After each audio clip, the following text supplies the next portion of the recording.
Hey.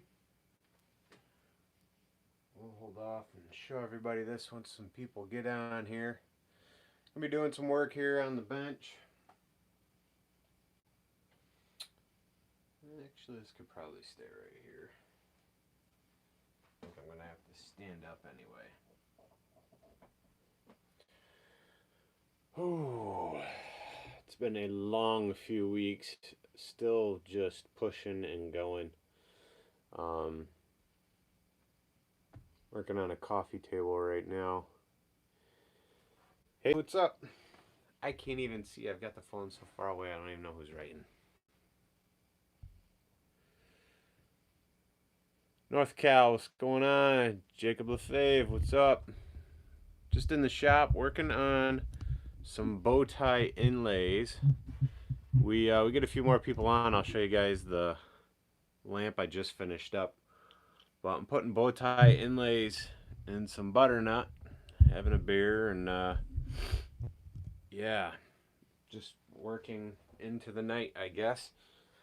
Got stuff I need to get done, and so figured I'd go live, see what everybody's up to, see how things are going. So I've already taken my router and I've cut in. These are all cut in right here. And what I've done, well, before I actually cut them in, I should back it up. Made these bow ties out of some nice figured maple. Might be tough to see from over there.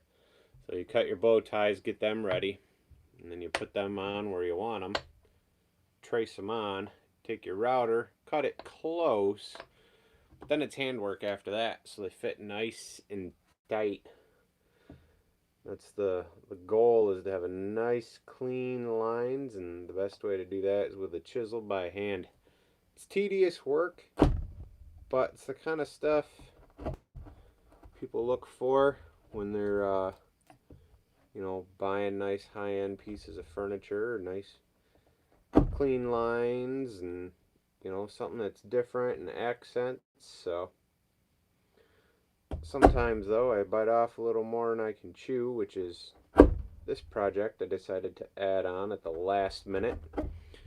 Got a woodworking show here this coming Saturday, Sunday, Monday. I gotta go set up on Friday and then be there all weekend. And I was like, oh yeah, you know what, I should build a coffee table, because I brought one coffee table the last year they did the show and sold it within the first few hours. So gotta build another one. Of course I wait till last minute between orders and work. But yeah, what are you all doing? Hope you're all doing something good. Hopefully that camera isn't jumping around too awful bad with me cutting these in. Oh yeah, it's jumping all over the place, ain't it? That'll be fun. So I also got this custom lamp here behind me. If you guys been following, you might have seen the lamp I did a while back with the custom shade. Did another one of those right here. So we got you two guys are still here, which is cool. I don't know if we'll get a lot of people on now. Oh.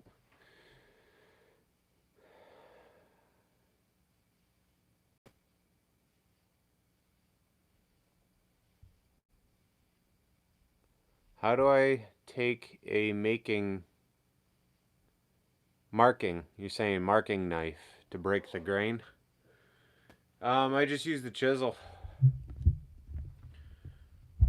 I just got myself a diamond stone for my chisels, and boy, that thing works great instead of a regular stone. I've always used a regular whetstone.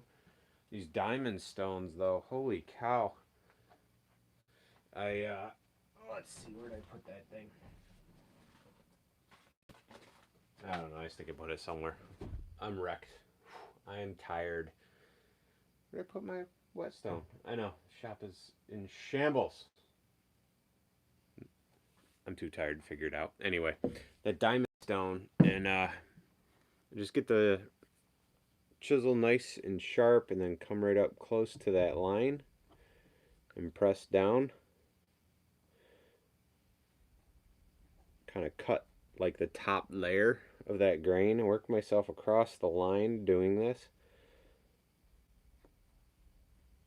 Because I figure the chisel's nice and straight, right?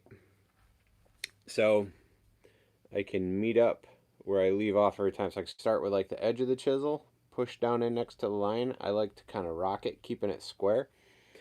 And then I'll start the corner where the last cut kind of stopped.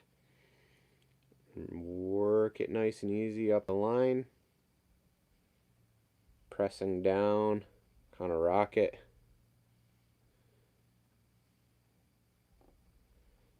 Now they're not always perfect when I'm done, you know. They usually fit pretty good though. And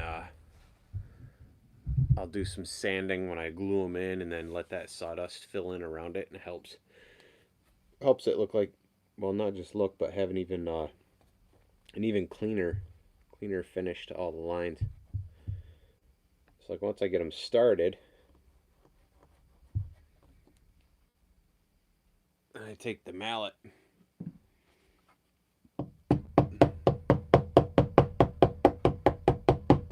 just so I'm not beating my hands trying to, you know, force through the grain.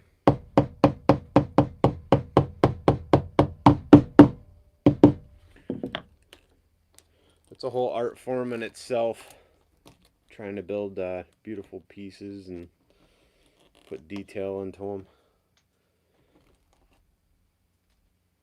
I know a lot of you guys are here for the chainsaw carving, but furniture building's where I've been for the past few weeks. Really hoping to have a great show this coming weekend, next weekend. Really hope it's going to be worth the late nights and early mornings I've been pulling. So what have y'all been working on? You guys been doing anything good?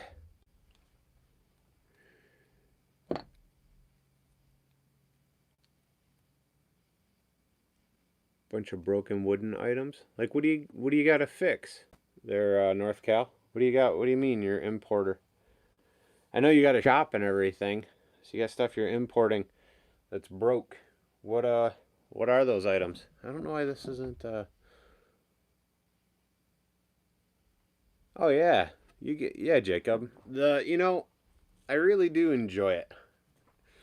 Not just power tools. You know, obviously anybody can grab a power tool and start doing stuff, and you can with hand tools as well, but there really is a difference between just eating up the wood with a power tool and carving compared to like taking your time and finessing it. Kind of like if you were to carve your bare eyes with hand chisels instead of power tools, you know, in your carvings and stuff. There's just, I don't know, there's just a real different feel to it when you're using knives and chisels. Wobbly table legs. Yeah, it's a bummer. Pain in the butt. It can be a pain in the butt.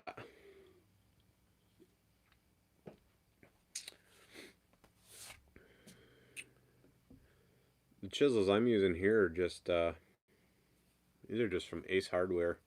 They hold a really nice edge, actually. Once you get them honed in, they stay sharp for quite a while. And that whetstone that I seem to have misplaced, that wet diamond stone, man, that thing is just awesome. Oh, there it is. One of these, it's a DMT diamond whetstone. This thing right here. Like I said, normally I use like the ones that are an actual stone. This is more like a composite, and then it's got that diamond stuff on top. But man, this thing, just got it the other day, so it was the first time putting the chisels across it, getting them sharp, and I was like, oh boy, should have bought one of these a while ago. They're a little pricey, but I'd say worth it for sure.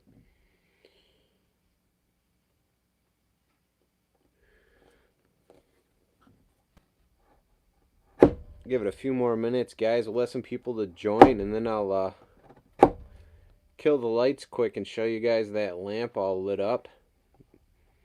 Give you guys a close look at it. Came out pretty good. think it was a really neat concept. I don't know if you guys, if you're following me on social media, you'd have seen me working on it.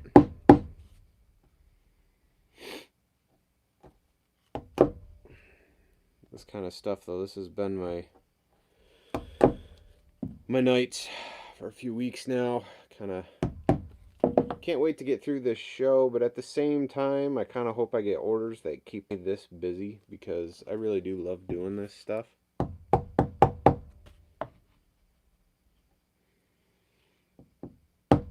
But after the show, I've got some chainsaw carving orders. You guys will be able to look forward to watching. I got to do a nice big 6-foot bench with some bears on both ends. And I got to carve a 5.5-foot standing bear for another customer. So those will be all videos, probably in time lapse for everybody to watch. The 5.5-foot bear, maybe we'll turn that into a tutorial.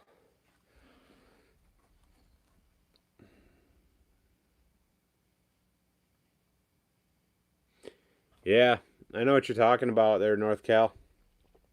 It's definitely a style people like.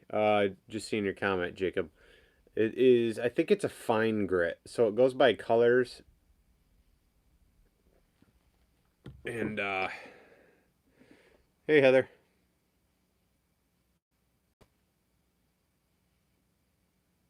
I've never heard of such a thing. Never heard of such a thing, Heather. That's new. I've never heard of that before. So I would have to say no. I have never done. Interesting. Jacob, there's a color chart. I think I threw it out, man, when I opened the package for this. But there's a color chart. So the red is a fine, but it gets even finer than this. And there's a real coarse, you know, so it works its way down the grits.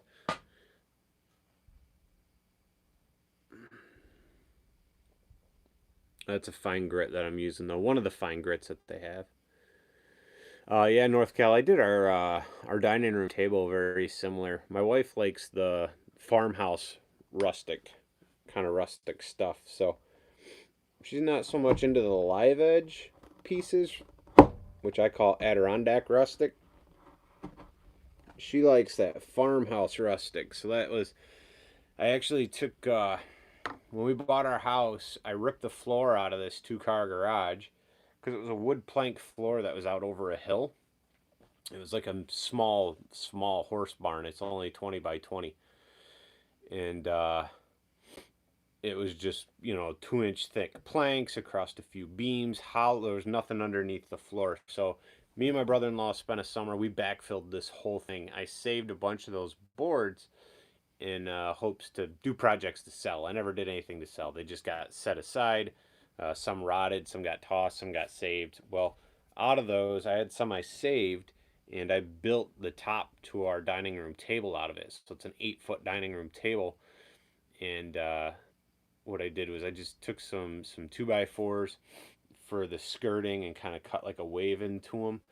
And then I bought pre-turned table legs, so they had like a dome and together, and you know, like a table leg that's been turned on a lathe. It's got a neat design to it. Those legs were actually way too tall, so I put them on the lathe that I have. Well, I cut them shorter and then put them on my lathe and turned them again to put a little bit of more of a design down near the bottom of the foot, and then painted all that base stuff white, and took the barnwood top and epoxied it so I didn't have to worry about kids spilling drinks or anything. I didn't want it to have a super plastic look. So after the epoxy was dry, I took, I think, double-aught steel wool, and I scuffed up that whole top so it gives it a real used kind of look and feel, and you don't have all the super gloss from the epoxy. It came out really, really sharp. I can't remember if I put a video up on it or not, but yeah, that's the kind of stuff she's into. I like the idea more of rustic, like log cabin rustics. That's the kind of stuff I like. A real woodsy kind of feel. I like log cabins and small camps like that. That kind of style that goes along with it.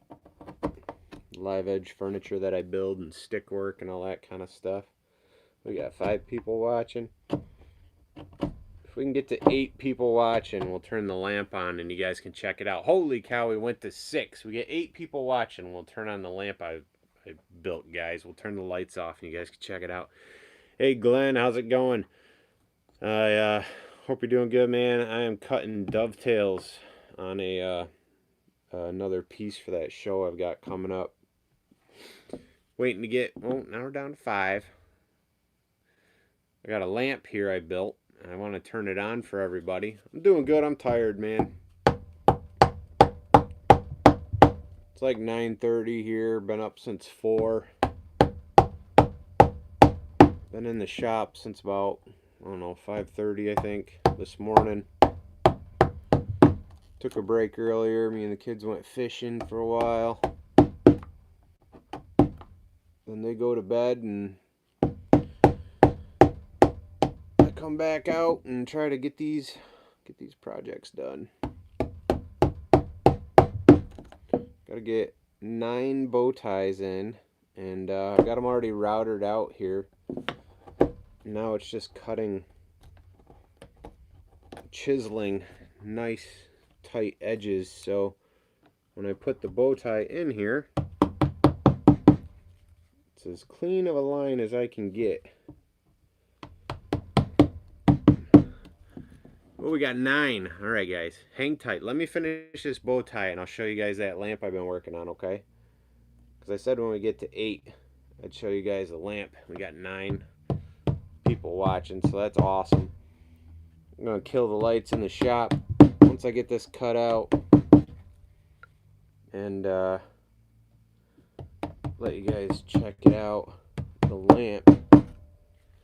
Alright, so this one's all chiseled, or at least it's close. I might have to finesse it some more, but we take one of our bow ties, get it lined up to the hole, and just tap it in. Just tap it. Just tap it in. You know what I mean? Just a little tappy. I don't go all the way though, because there's no glue and I'm not ready to like send her home, and that'd be that. So putting it in this way, you know, I can look around. I do have a gap on this one side I'm not super happy with, but not a whole lot I can do about it. Pop that back out, call that one good, clean all that junk out in a minute. So let me got that light on. Show you guys this lamp here before I kill the lights so you guys can check it out. Now the shop is clean and tidy as it usually is. You know, I got projects going. I don't clean until I'm done. Anyway, boom. All wood lampshade. Yep. Taparoo. Just tap it. You got it. Somebody else watches a little Adam Sandler. Alright, so wooden lampshade. This is wood veneer. This is cherry. I kept it light. I thought about doing dark. I like working with walnut when I do these, but I had some cherry pieces kind of ready to go. With it not being in order, I kind of want to just get it done. So this here is a birch, mini birch tree, okay? Comes all the way down to here.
How about now? Can you guys hear me? Are we back?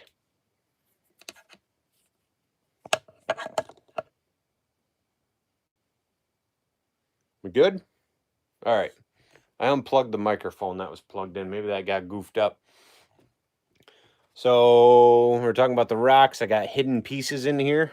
Like there's a couple square nails, a penny, acorn tops, so customers can look for those items that are down in the rocks and underneath and stuff. And once it's cleaned up, you can look in there really, really well.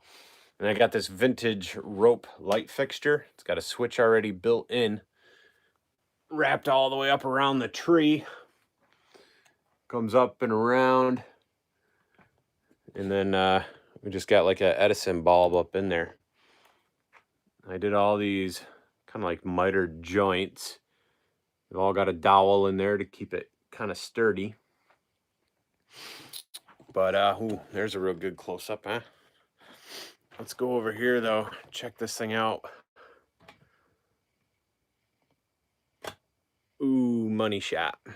So that's what I really love about throwing the Edison bulb in there and making a lampshade out of wood. And burl veneer. It's got just such a cool tone. This bulb's a little bit brighter than what I want because the shade is kind of small.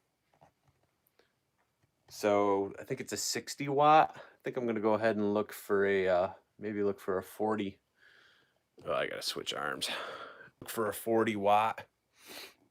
Let's see if we can see the grain. It's always tough trying to get you guys a shot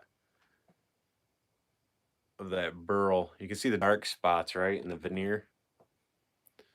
Like these dark spots and stuff. When you can see, if you can see it in person, or if I can get this angle right on this camera, you guys will really be able to. Oh, where is it? It's here somewhere. Boom. So that's what it looks like for me. All the way around. Like the grain just pops.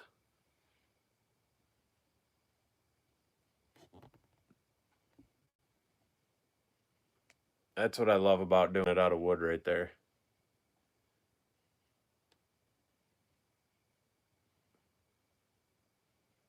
So cool. So cool.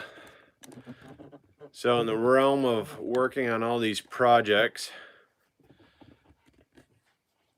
tomorrow is like my last day to really do any work, because then I've got to go to my day job somewhere in there. I gotta go to my day job Tuesday and Wednesday. Oops, sorry about that. Trying to put the charger back on my phone here. And yeah, so I gotta try to knock out as much as I can between now and the end of the day tomorrow, which is a big challenge. And there was light. Well, more light, I guess. We already had some, right? Let's move this little fella out of the way. Hopefully somebody will take this little guy home.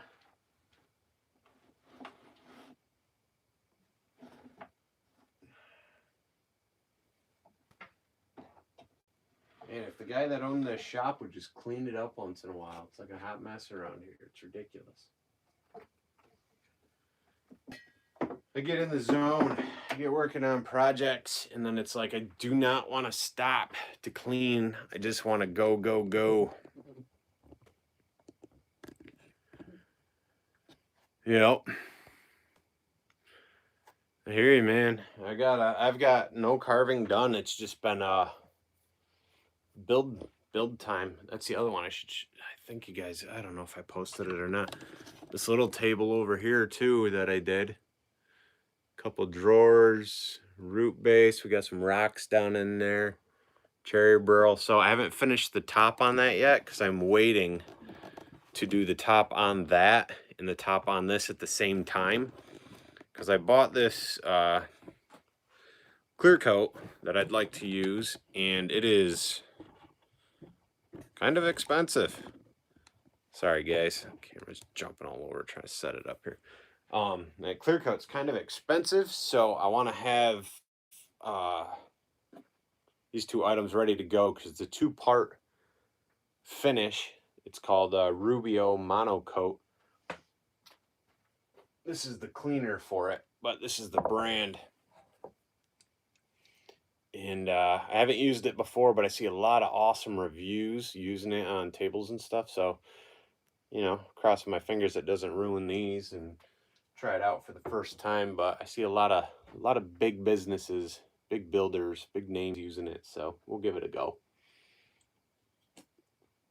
I know we're not doing anything crazy, guys. Just kind of a chill night. Chill for you guys, I guess. Me working a little bit. I wish when we did these things, I wish my phone would read me your guys' comments. So like in this situation, I could just keep working. And we could have conversations back and forth.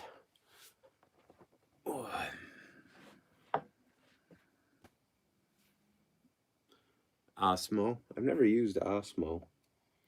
A lot of times I just use a poly. Me and polyurethane have become really great friends. I know a lot of people don't care for it.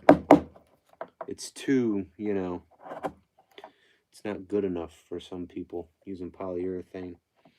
But what I love about it is if you take your time and you do the right base and the right finish with your poly, and after your poly, I've had people think it was a very high-end finish when it was just wipe-on polyurethane, which is, you know, kind of cheap. Because I'll just buy the, oh, here it is. I'll buy this a lot of times because I like having a natural look. I'll buy that Minwax wipe-on poly for the furniture and put it on, gives it a nice dull satin look. Which I like because I don't like to have my furniture looking plastic. Yeah. You know what I like to do sometimes is I really do enjoy putting Danish oil on and working it in with steel wool, letting it sit. But when I do that process, it's usually a custom order, and it'll take me a good week just to completely do the finish, sometimes a week and a half. But I do that a few different times, and then I'll wipe poly over it a few different times and steel wool it off and poly it again. And then we'll do some wax. But all right, Glenn, thanks for stopping, man. That's where I should be. I should be hitting the sack too, but I got stuff to do. Got some coasters like this setting up too for the show. These will just be little grab-go items. Most of the stuff I'll have will be high-end pieces, so I thought it'd be a good idea to just bring a couple, only a couple little things. Yep. I don't like to have, at this event, I do not like to have a booth that has, I guess, overflow, too much junk in it, if you will.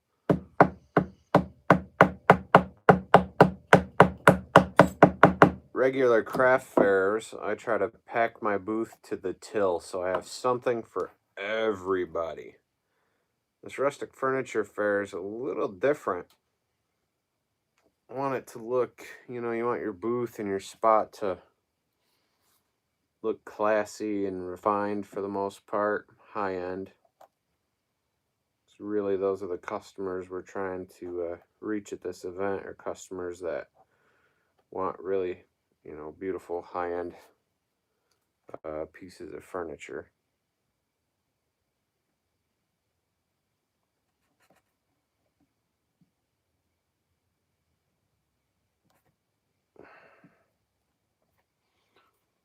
Yep. All right, guys. Well, we've been on a half hour or so.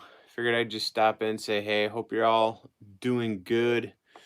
Jacob, you got any other questions, man, on this furniture stuff? Seems like you do some of it as well, which is cool. Before I head out. So I kind of need to put my nose to the ground here and get these things knocked out. Otherwise, I am going to be here all night and all day tomorrow.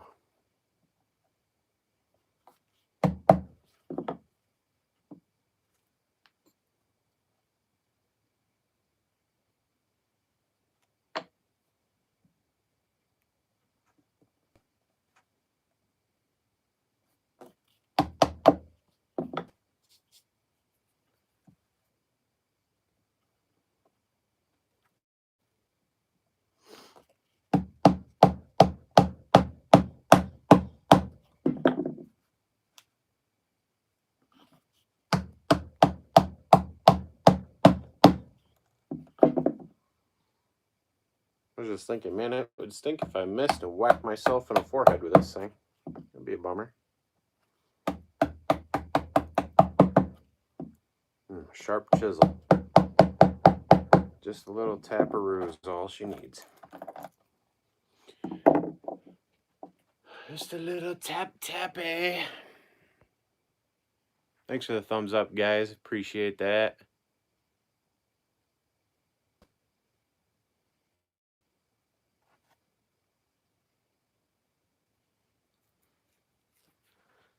So if you do not want to change the color of the wood a whole lot, polyurethane is not for you. Polyurethane always oh, okay. So polyurethane always brings out the color, in my opinion. Hey Matt, what's going on, man? Polyurethane for furniture always brings it out, makes it a little bit darker. So like the lampshade, I put poly on the lampshade, and then I put this gloss enamel clear coat on the stick, so it'll keep the white, because if I spray the stick with the poly, it'll turn like yellow. I know. I tend to not do any work for myself. I really do. I need to. Oh man, I have a whole list of things that I would love to do for myself, all in due time. It's one of those things where, like, when I need it, then I make it. But for now, my Harbor Freight mallet that I've had forever, that I broke the handle, then I grabbed a scrap piece of black walnut and just made this one. So it ain't perfect, but it does the job. But yeah, I would like a nice wooden one turn. That'd be cool.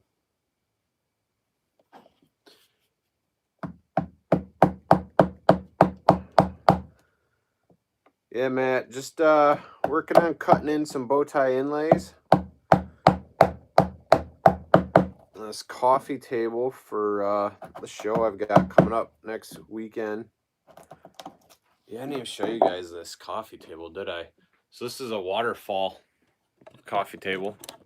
You know, plug the charger. If I have time, I'm gonna take this beautiful, see this? Look at that curl in that. Woohoo! This beautiful piece of maple, and we're gonna box in a drawer underneath here if possible. We'll see what time, you know, permits between tonight and tomorrow. Probably tomorrow. So it's got a root base on the to the end here, right? And then we got the waterfall effect here, so the wood kind of cascades over and down. Shh, don't tell, I kind of screwed it up though. My seam got bad, glue up, I left, came back and realized everything had shifted. So what I did was I cut this seam out with the router. This is normally the, oh, it came out perfect point, but in my case it was the, screwed up point. So instead of, you know, getting all mad and trying to recut and redo it and screw it up again, I said, let's just make it a whole different design. And what I'm going to do is take this piece of black walnut, I routed this lip in, we're going to cut it and shape it, and we'll mount it in here, glue it on once I get it cut and shaped, and then this will get trimmed flush with the top and flush with the side, and it'll just kind of be like a corner piece that runs across there. Like a little trim piece. We got some new people on, so this was a lamp mat. Lamp I finished. Come on, lampy. We got an epoxy base. Just showing Matt what we got going on with some rocks in there, and this was a tree. And then a custom wooden lampshade and stuff. Yeah, I hope it looks awesome. Hoping I have the time for the drawers. I am legit like I'm wrecked. When I say I'm wrecked, it means I'm tired. It's not because I'm sitting here having a beer. I'm wrecked because I'm whooped. I'm beat. I feel shot. But I'm gonna have another one. Been up, like I said, since like 4, I think. 4:30? I don't know. Way too early. I gotta do it again tomorrow. I don't even know what time it is now. I got my phone on. It's probably going on 10, I assume. Gotta get this other one here chiseled out. So Matt, working on these bow tie inlays. Let's see, what can you see? You see this one. So this is a bow tie. I don't know if you've seen them before, man. Out of some maple. And then this will go inside this piece right here to cover the seam. Pop that in there. I have 9 of them to do. I have 2 done, so yeah. Making really good progress, you know.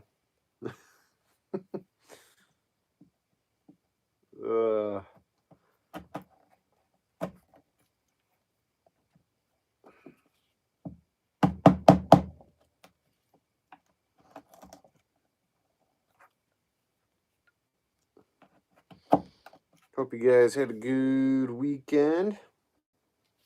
Hope it was either productive or relaxing, whatever you needed it to be.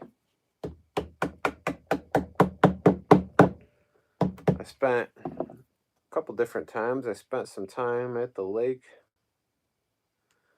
doing some fishing with the kids,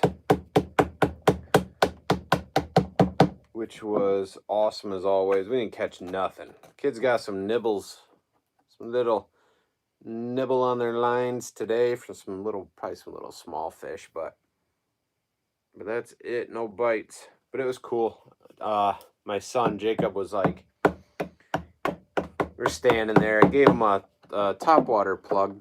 We were fishing a spot where there's a lot of seaweed and lily pads and stuff, and his worm and bobber kept getting stuck. You know, he's little. He wants to reel and cast. I'm like, dude, worm and bobber, you gotta leave it out there. You'll catch one.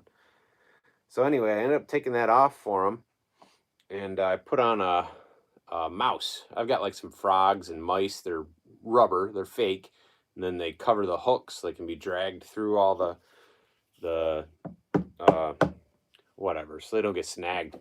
Oh, he thought that was the best. So he spent the rest of the day casting and reeling and casting and reeling. And I don't know, we were there like an hour. We weren't catching nothing. He's like, Dad? Yeah, buddy. He goes, you know, we're not catching anything. I said, no, we're not catching anything, dude. He goes, that's all right, though. I go, it is? And he goes, yeah, at least we're out here. At least we're just standing out here. Water, it's so nice just standing out here, throwing our poles in. Right? I said, yeah. Yeah, dude. This is it's always a good day standing out here in the water. Whether we're fishing or hiking or hunting, that beats going to work any day.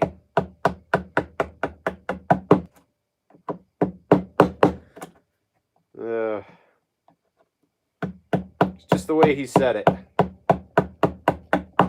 Just the way he said it. Because it's like, as a parent, you want to see your kid catch a fish. You want to see him reel it in. But it was cool. He was content.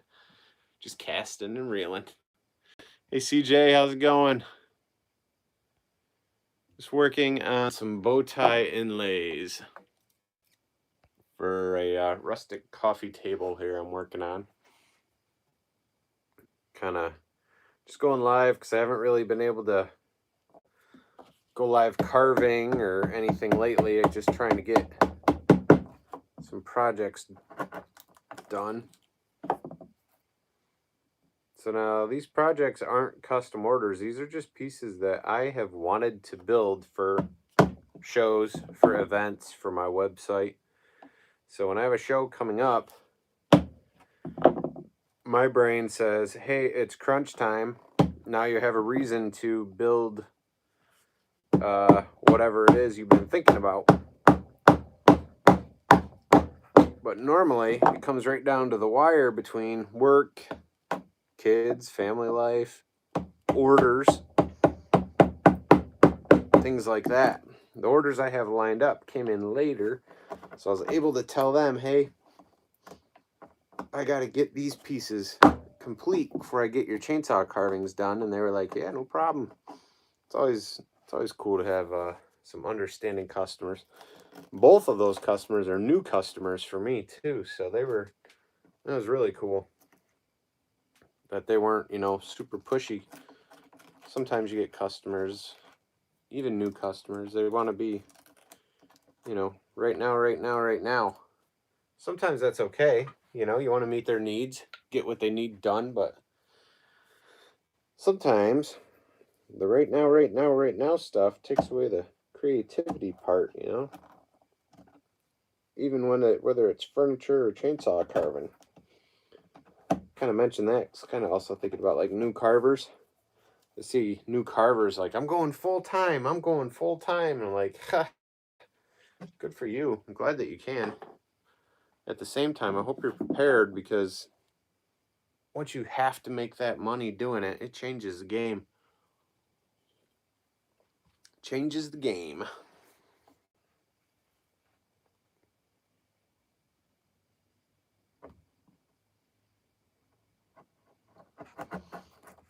Oh, that's what I was going to ask. Anybody, you guys watch the recent videos I put out? I'm assuming.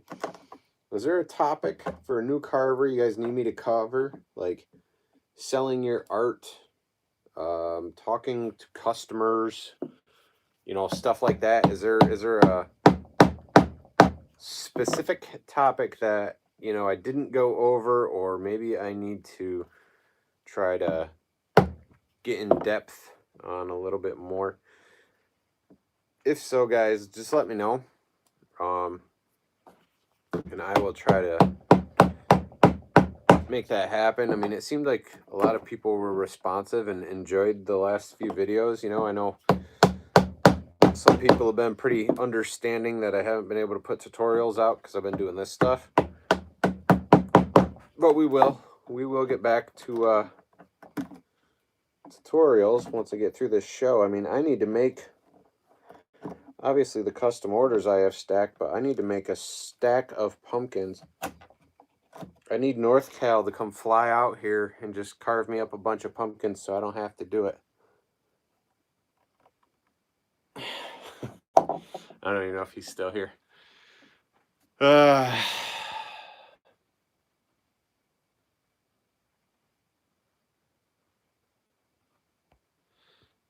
Thanks, CJ, on the lamp.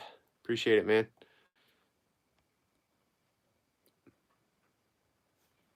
Starts the Fire Academy. Cool. That's cool, man. Yeah, time flies. It is just ridiculous, you know? It is ridiculous, North Cal, how time flies. It's like, makes me wonder sometimes, what are we doing with our lives, you know? It sucks sometimes, too, the things we have to do just to live and survive, and the things we miss out on to do the things we have to do. That drives me nuts about life. I know, I get it. Don't whine, don't complain, blah, blah. But it really does. It drives me nuts sometimes that I have to miss out on certain things because I have to go do, you know what I mean, adult stuff when I have to adult when I want to go and sit at a kid's sporting event, but I can't because I have to adult, you know. Kids sporting events and kids functions come before this stuff, though. You know, I'm talking like my day job. I have to be there, and I miss out on those things sometimes, or I'm late or whatever. But the days I'm doing this is, you know, we're there on time. This doesn't come first. I say that, but then like this weekend coming up with the show, one of the kids has a game, and so it's like do this big show or go to the game. Well, I'm gonna have to miss the game and do the show, but it's not usually how it works. I think what I mean is I'm not usually carving and doing this stuff in the shop or out in the tent and they're at a, you know, school function.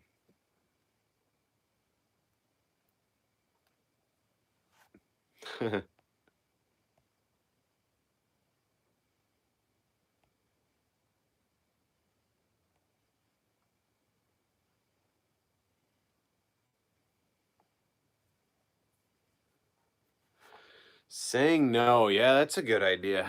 Saying no to the work because you're not comfortable. Yeah, I get that, North Cal. Uh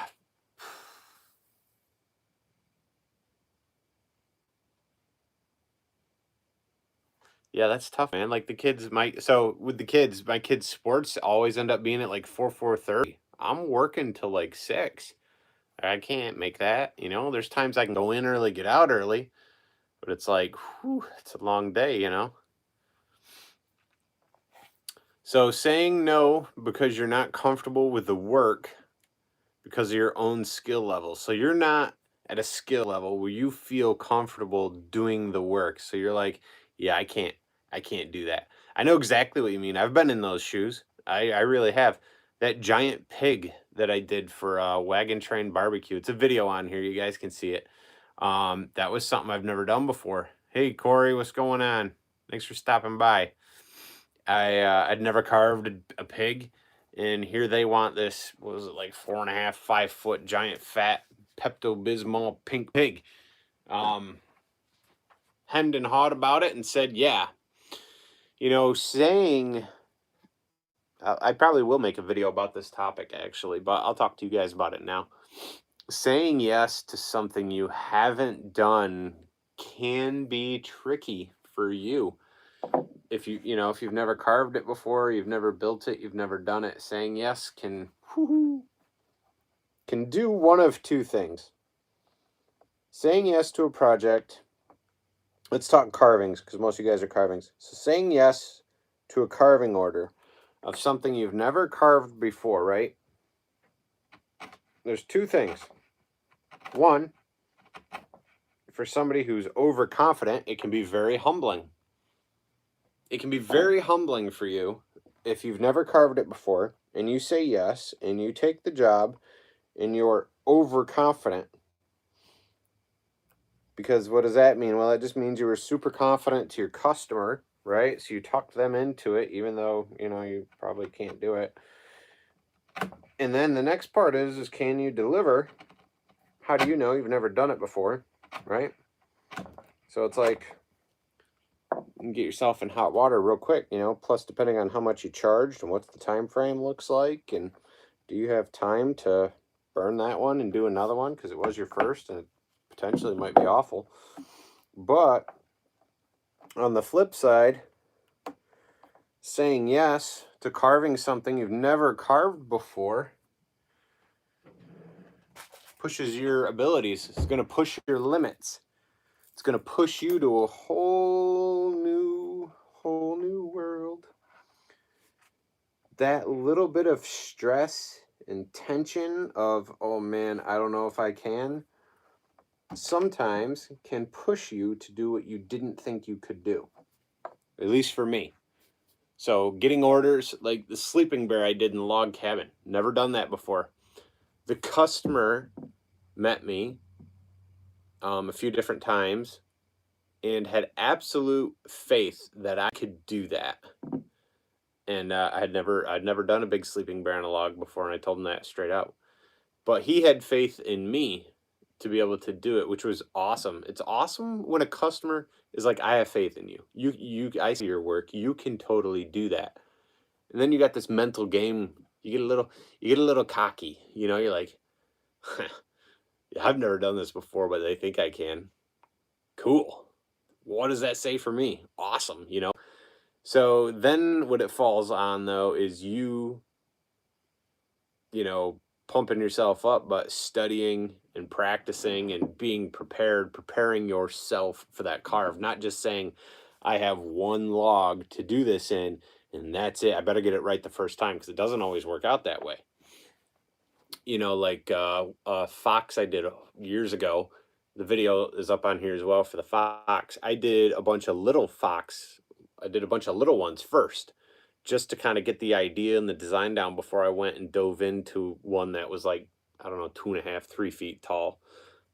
That sits at a local golf course, but you know, that was something I'd never done before, a fox. And that was difficult. That was stressful. It felt so stressful. But when I got done with it, and to have a happy customer who was just ecstatic about the carving, that made it worth it. And it was like, man, I'm glad I didn't pass up on this job, because, well, one, I made a few dollars, but two, showed myself what I could do, you know what I mean, under a little stress and some circumstance and, you know, a time frame, and being like upfront with a cut, never done it before.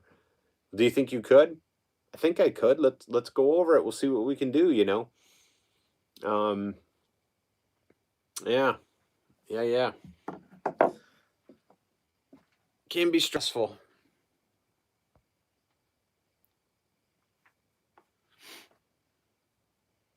Yep, exactly, Corey. I let the customer know if I haven't done it before. I'm straight up. I'm just like, yo, never done it before.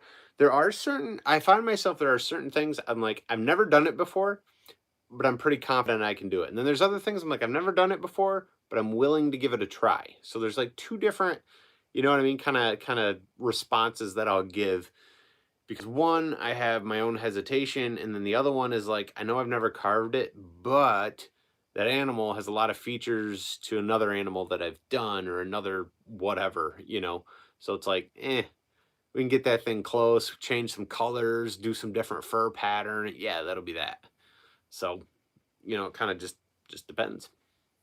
That's why it's always good to be practicing, you know. Not always the same stuff either. We can carve bears and stumps all day long, and pumpkins, which is great. They're big sellers. But if you want to be artistic in it, and you want to be able to create things on a whim and carve stuff that like pops in your head, this design, and you're able to draw it out, or you see it or whatever, and you're like, oh, I want to do that. Having the ability to well, one, to practice and then try new things is a big part of, you know, chainsaw carving and creating, because if you can try new things on your own before you're full time, that can be a big deal. But if you wait to try all these things in your own time, like, well, I got to try to carve everything, you'll never go full time, because, you know, you'll never carve everything that pops in your head, and at that, you'll never carve it to a point where you're like, oh, that's perfect. Starting out, you know what I mean? Hopefully that kind of makes sense. Sometimes I hear myself talk, I'm like, what the hell am I talking about? I hope you guys don't think the same. I hope you guys aren't like, what is he talking about? I don't know, man. I don't know. Just nod your head. He's saying words again.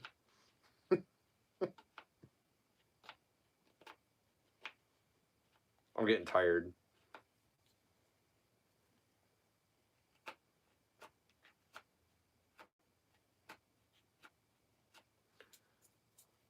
I got a piece of bark here that's like, hey, I'm going to be a pain in your butt.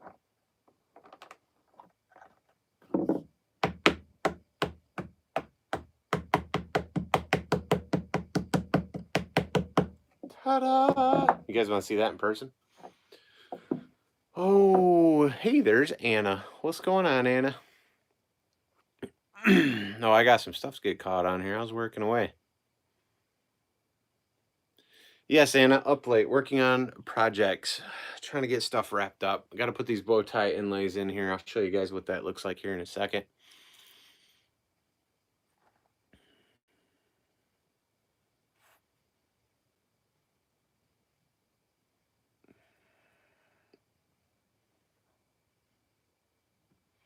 Corey, what's the What's the customer order?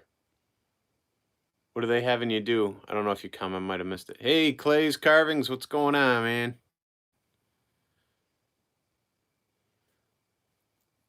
Working on a horse head. Nice. So here's the bow tie inlays, guys.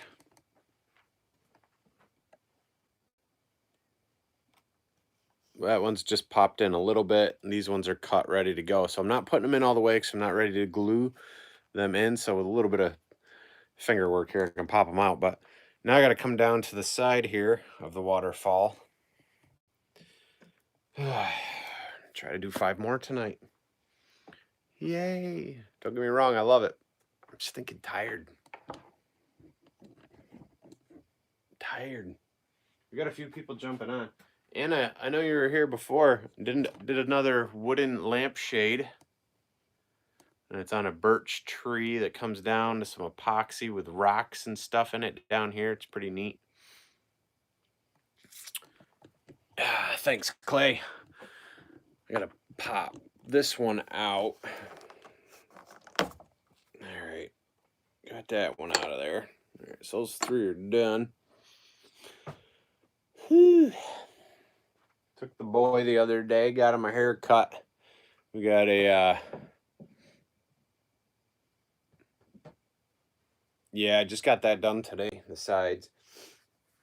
We got a cool barber shop up here by us. These guys they're a real trip.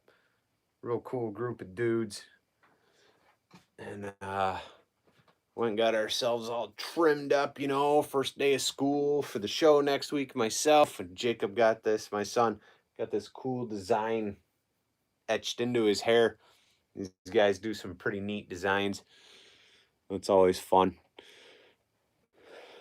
What you got going on, man?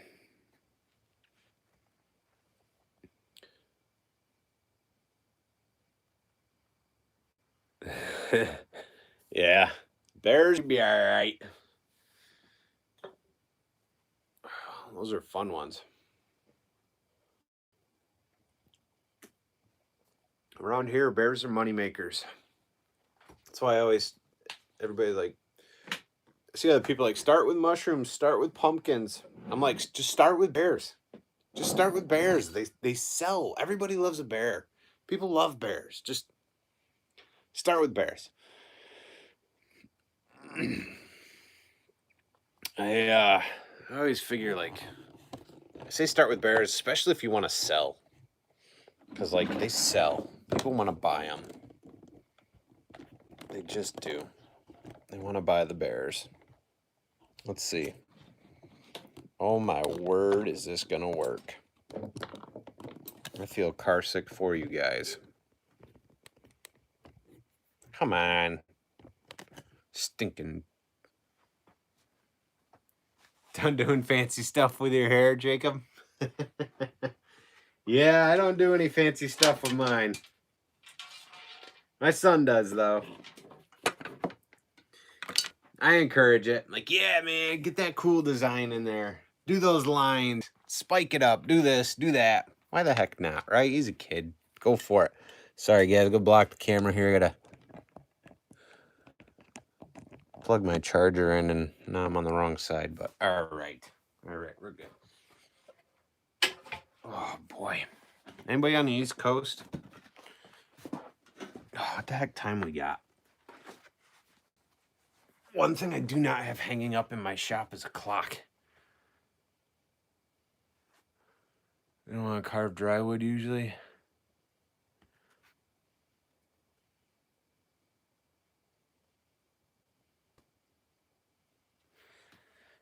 So you can carve dry wood, but you have more of a chance of it chipping off or breaking off, like the end of the nose or the ears. 7:40 there. What's that time? It's Massachusetts, 10:41. Yeah, so I gotta be Mass, right? We're on the same time zone, ain't we? Boy, I sound like a dummy asking that question.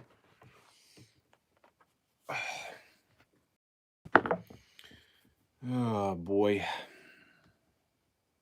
8:42 in Alberta. 8:42 a.m. or no, I know.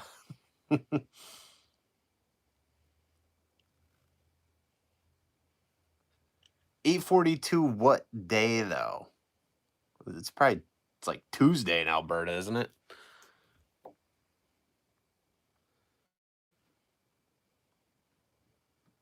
Where the heck? Matt's from somewhere. Matt's a day off. Usually from me. Sorry, Matt. I forget where everybody's from.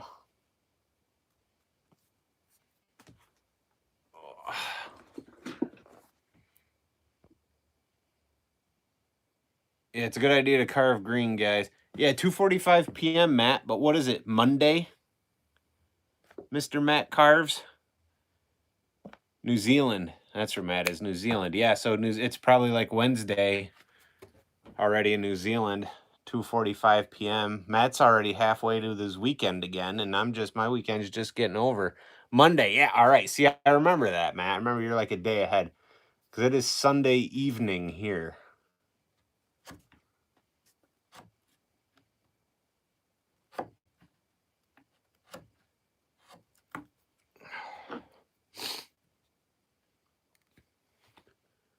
Hope I'm not boring you guys too much. A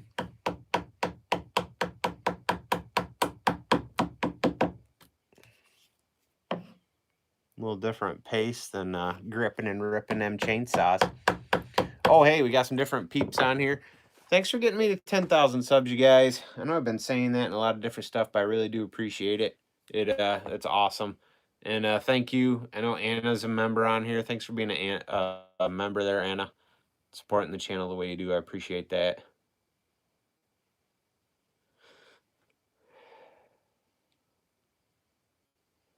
Yeah, man. I'm with you, CJ. 100,000 next. That's what I hope. Do what? I'll say it now. If we get to 100,000 subscribers,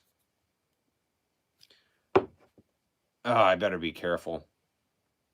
It took like 5 years to get to 10,000, if not more.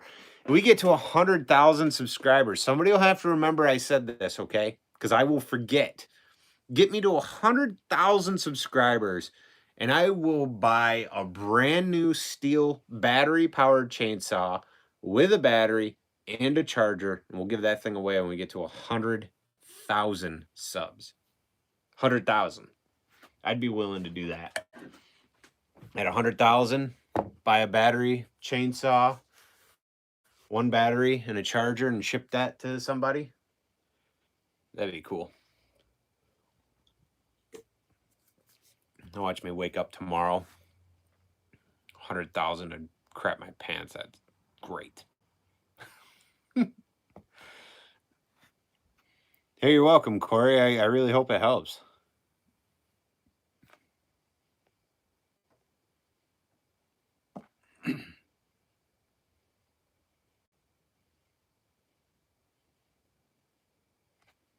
Sweet. It's awesome, Corey. Just seeing your comment, man. I know, CJ. Don't say it, right? That's awesome, North Cal. That first 1,000, man. You get there, be able to monetize if you're, if you want to do that. Things change after 1,000 too. You get a few more features. Kind of like when you get to 10,000, now I can do stories. So, excuse me, guys. I'm posting stories once in a while, what I'm working on. So they're more like 1-minute clips. I'm just giving some insight where, where the week's at, things like that.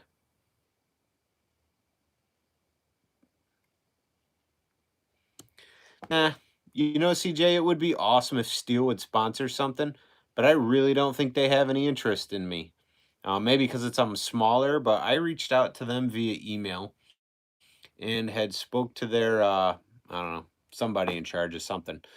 And I had said, hey, I'd be interested in, I'm interested in your saws, blah, blah, blah. Would you guys be interested in working together? And they had, basically I took it as they had no interest in working with the chainsaw carver at this time for sponsorship or anything like that. So that was like a year and a half ago, 2 years ago. Maybe, hit 100,000 subs. It's a lot of people to reach. They could always, who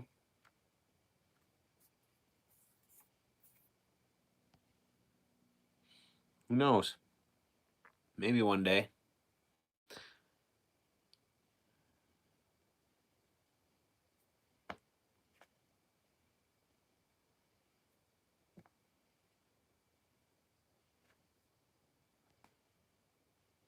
Oh yeah, CJ, to get 100,000 viewers interested in carving and the occasional projects, that'd be awesome.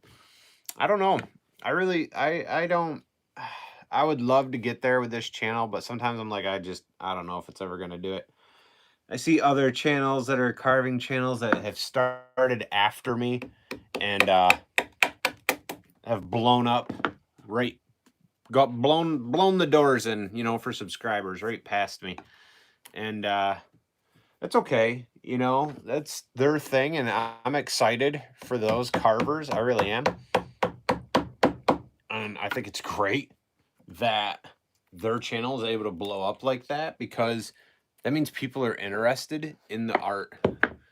And having other people who have channels that are blowing up bigger than mine on the same playing field, you know what I mean? Like doing the same thing here on YouTube, it just draws attention to other channels like mine. So it's always a plus. It's like they're working for themselves, but they're, you know, unknowingly working to help other people as well. Kind of like my channel will help some smaller channels get going as well without directly helping them.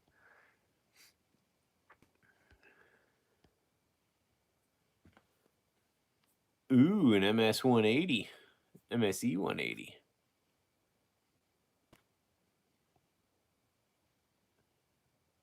Nice. Sometimes a repaired saw, man. Heck yeah. Yes. I don't know what you use, dude, but I like to, for editing, talking about editing there with North Cal, I like Apple products. So, like, I got an iPhone and I use an iPad. I did everything on my iPhone. Even when I got GoPros, I would download from the GoPros, get it to the iPhone, do all my editing, upload, save to something else, delete it all, because, you know, you got only so much space on your phone. Then I got an iPad. Honestly, I think the absolute simplest, hands down, editing video device is Apple Movie Maker thing there. It's on Apple products. I think that is the easiest editing software I've come across. It's simple, it's basic, and I've come to realize, what is the point if it's going to take me, you know,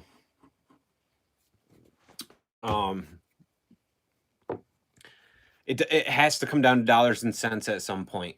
You know what I mean? Like, the honest truth to videoing and editing. Like, we make videos because I want other people to be encouraged to grow in their art form and to get better. But at the same time, it's great to make a couple dollars, because a lot of time goes into editing. You guys know that. So if you can cut back, if you can save time, like, I don't see the need to do like full production sort of editing in every video I do. Not that I do a ton of it, really. Like the tutorials, I try to keep those basic, not a lot of cuts. Not a lot of video cuts, you know, and I try to keep it like a straight, steady shot. Sometimes I feel like the shorter time-lapse videos, I spend more time trying to create those to make them eye-catching or interesting, so people will actually watch an 8-minute video all the way to the end, because like 3 to 5 minutes, people are gone. Like, if you can keep people on for 8 to 10 minutes, tell me your trick, because when you look at the analytics, people are just 3 to 5 minutes. See you later. They're out. Gone like a fart in the wind. Just see you later. But then you can look at analytics, like talk to other channels that are willing to share and give advice, and see that they're getting views longer. But the things they're doing doesn't apply to you. So you have to be able to kind of, you know, you got to figure out what works for you and your channel. And for you guys with smaller channels like North Cal, I think Matt has a good sized channel, don't you, Matt? Sorry, guys. I haven't been watching anybody's YouTube channels because I've just been so stinking busy. Ugh.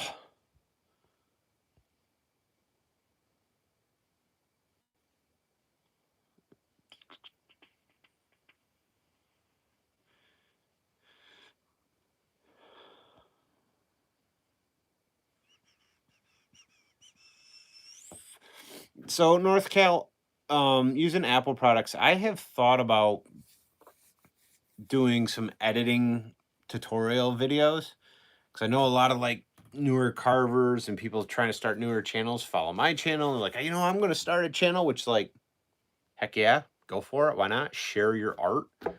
100% support that.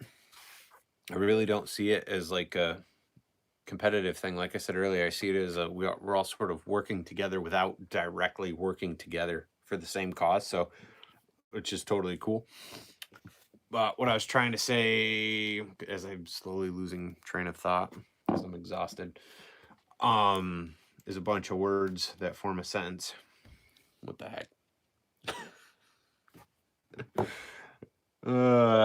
Crud.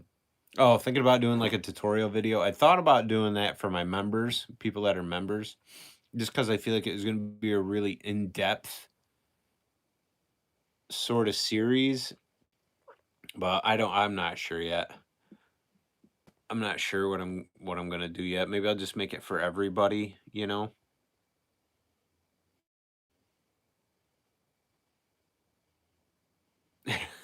Jim.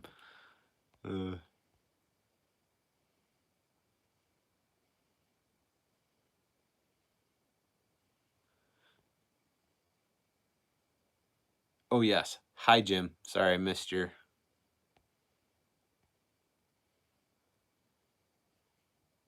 It's awesome to hear that you learned something from one of my videos, North Cal. Sorry, guys. I'm scrolling back because I was working there, so...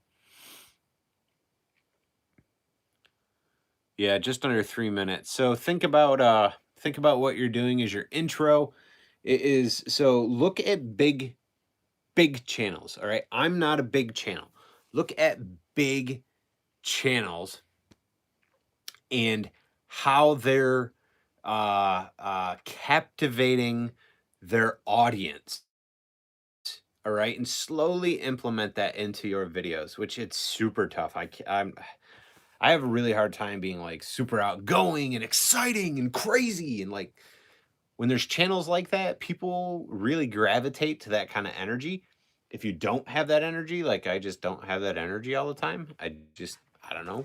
Sometimes I do. If I'm really excited about something you guys have been following for a while, I might have some, intensity. But those channels that are really pumped up like that, talking like if you guys ever watch Mr. Beast, right? It's a channel me and Jacob like to watch. Fun, kid-friendly, family-friendly channel. He does a lot of cool stuff. There's another channel, millions of subscribers. We're talking about millions. Multiple channels he runs and owns, millions of subscribers on all of them. Well, one of the big things that they do, and I also saw it on another channel they do, they give you a teaser in the beginning, right? So basically it's like, oh, today we're going to build a hammer, right? His videos aren't based on this, but you guys will get it. Yeah, I like it, Jacob. Thanks for hanging in there, man. But they'll give you like a teaser, like, hey, we're gonna build this mallet today, and it came out really cool. And we dropped it though, and I couldn't believe it. It cracked the concrete. And then it ends, and then he does like the clip of their intro, and then it'll be like, hey, welcome to whatever. This is what we're gonna do today. Talk about the project, show. And in our case, it would be talk about the project, show the material, do the project, and then show that completed piece again. That intro's got to draw people in. Going live and working on this is a little bit different, but when you're doing a video to try and captivate an audience or get people to watch.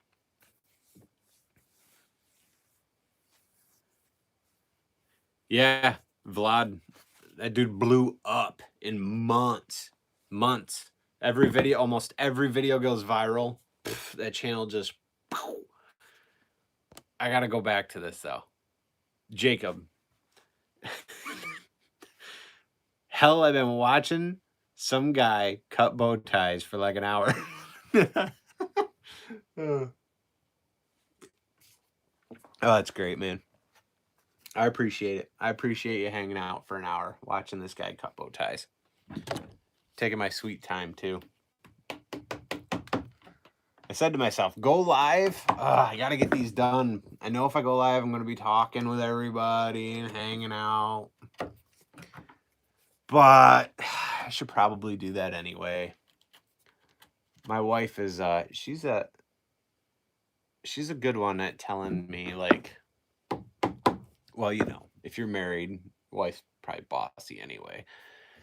Love you, hon, if you're watching. My wife, though, is really good at saying, you need to go do this, or you need to go respond. You need to go hang out with your friend. You need to go, you know. So, yeah, there was more to that, and then I just completely lost my train of thought. But anyway. Getting tired. Going off on a tangent here. Vlad, chainsaw carving.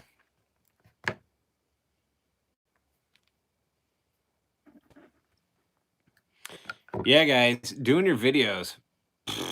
Wear a belt and a shirt. Yeah, look up Vlad, guys, for real. Yep, right there, CJ, Russian chainsaw carver. And you guys, everybody's like, I got to get a carving bar. It is unfiltered. You're right, man. It totally is. So new carvers, for real. Look up Vlad chainsaw carving. Just look that up. See if you can find his videos. You guys will go watch his channel and you will be surprised, if not amazed, at the work this guy does. Very little. So, like, I think his first video I watched was a bear, maybe he carved.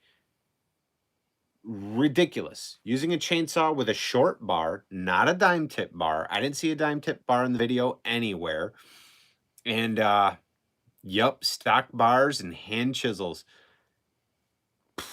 Stinking awesome. That guy right there, tell you what, if he put more tools to work, I can only imagine the kind of work he'd be putting out. You know what I mean? Like if he had a dime tip bar and he was using power tools and cheese and crow. But he does amazing work with stock bars. We're always like, we got to get that dime tip bar. We got to get that. Got to get that. Boom, boom, boom. But you don't. You really don't. At the same time, it does depend on the size of the pieces you plan to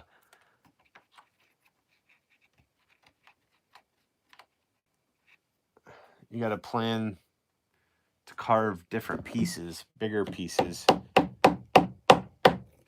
Plan out your carving very, very well, knowing the room you'll have and won't have for those stock bars to add detail. Oh man, this one's being a butthead. Come on, quit being a butthead. The grain right here is going all crazy. Crazy grain.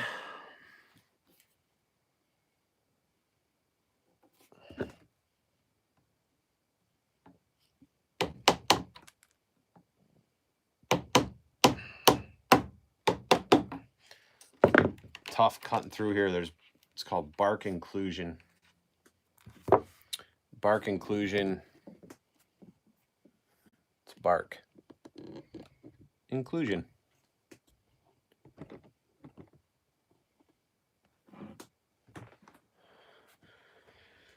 You know what? That one's on my playlist. Not my play. On my like go watch it later list video.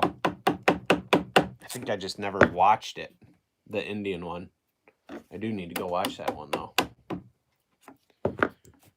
I look to other carvers for insight. I really enjoy clay sculpting. Watching, I don't do that, myself, but I enjoy watching others sculpt these superheroes out of clay.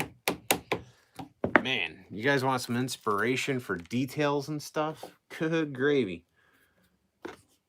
Those guys are something. Now, they can just remove a piece of clay and put it back on and reshape it and reform it and all that stuff, but it's the detail, the muscle, the structure, and all that. Very, very cool. I think it is a very good idea to watch many different artists when you're looking to perform and create an art form. You can get inspiration by so many different things.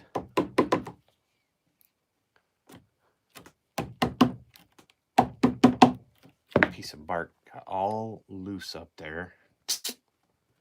Now I can't chisel it off. Piece of junk. What a piece of junk wood. Not really. It's a nice piece of wood, actually.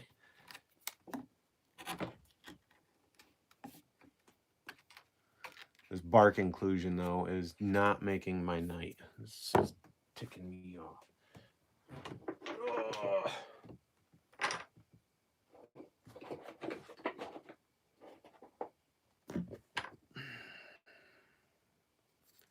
Number 5. So I label all these. I mark them down with a number so I know which one's supposed to go where and which way it fits. Because they always fit a little different. Yeah, I'm going to have to cut that piece. Dang it.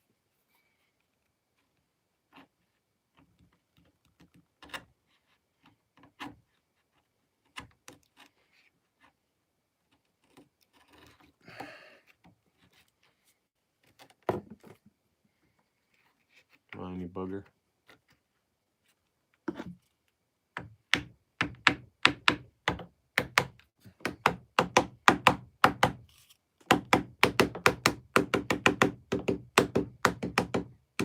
Yeah, Bobby Duke. I haven't watched him in a while. Oh, you're a butthead. I got this thing in here too far. Oh, you jerk. Get out of there.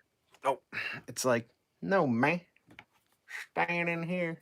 Yeah, great. Well, let's see. Please don't break. Please don't break.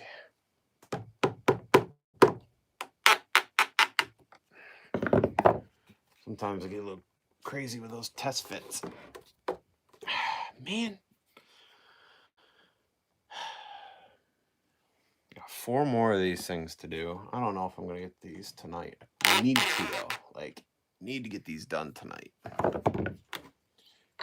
I know it's not, but good gravy. It feels like it's 1 a.m. I'm just waiting to hear the car door of my wife coming home from work. And I'm going to be like, I'm out. Bobby's my spirit animal. Why do you carve wood with Bobby?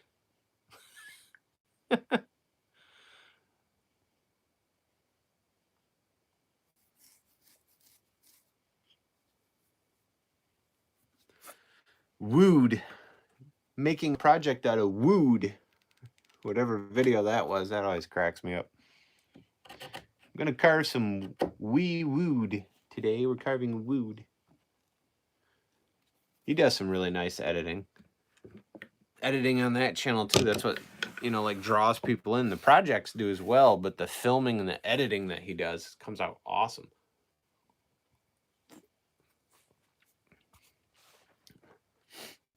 That's what they say, though. They say, look at other channels. What are other big channels doing? Like, one, if you're like a copycat channel, obviously you copycat whatever that other channel's doing.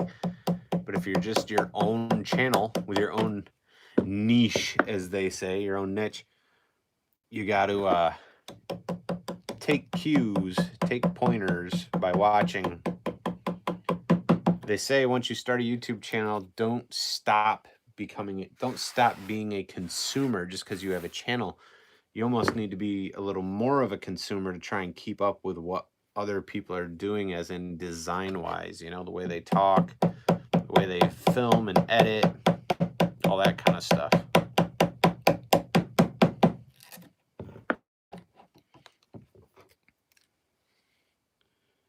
I mean, I've been jumping on other social media platforms myself, trying those out, like the TikTok doing videos. That whole thing is rigged like everything else, I think.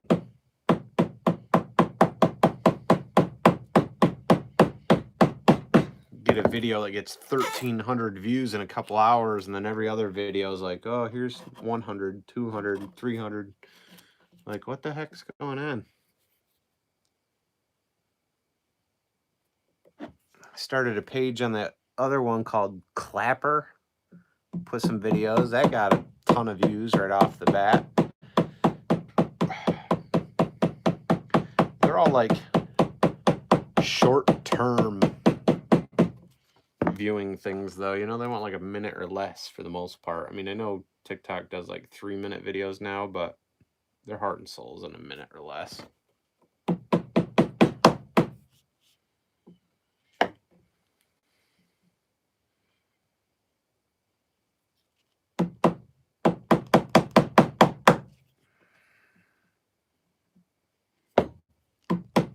Oh man, I gotta try to get up at 4:30 tomorrow.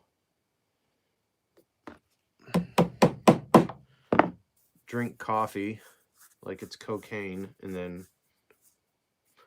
then come out here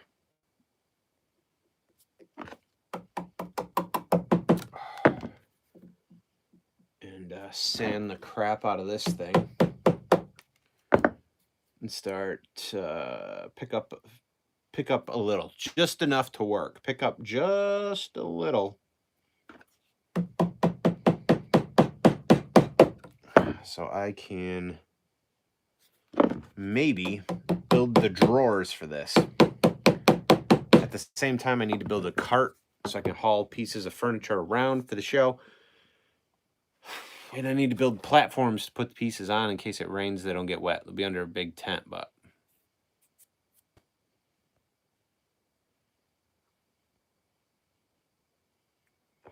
Ryan Villers, yeah. Ryan does some really nice work.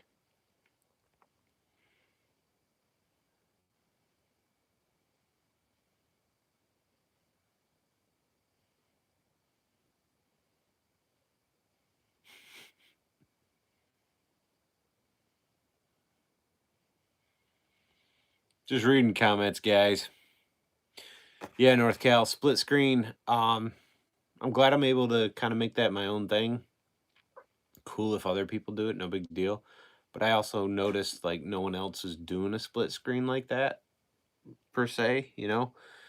The other thing too I have found, and have good feedback, I think, from most people, is doing the split screen and then voicing over what I'm doing rather than trying to talk through, you know, the same video. It's kind of a pain in the butt.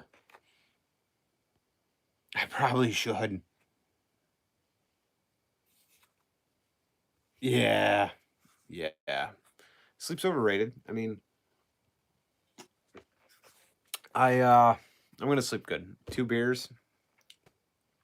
I'm gonna sleep like I took sleeping pills when I do go in. Never took sleeping pills. I shouldn't have said that. It sounds weird. I'm gonna sleep like a rock either way. But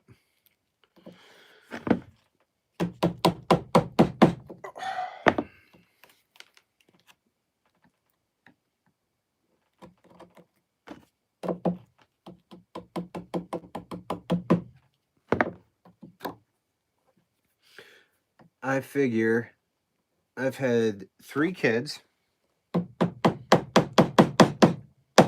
That's 3 babies, right?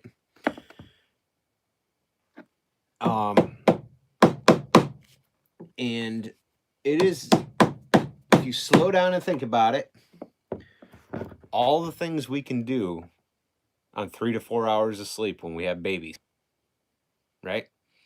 Kids are up all night, they keep you awake, you get no sleep, none. You're a complete different person the first 3 or 4 years of your child's life. I still take that mindset and apply it today when I have things I need to get done. Yes, we all need sleep, but when there's work to be done and things to do, I tell myself sleep's overrated. We'll get caught up on it later. Right now, tonight, I'm pushing it. I can feel it. But it's like anything else, you know, you just work through it. Tell myself, I'm good. You're good. I'm good. Keep going. Be all right.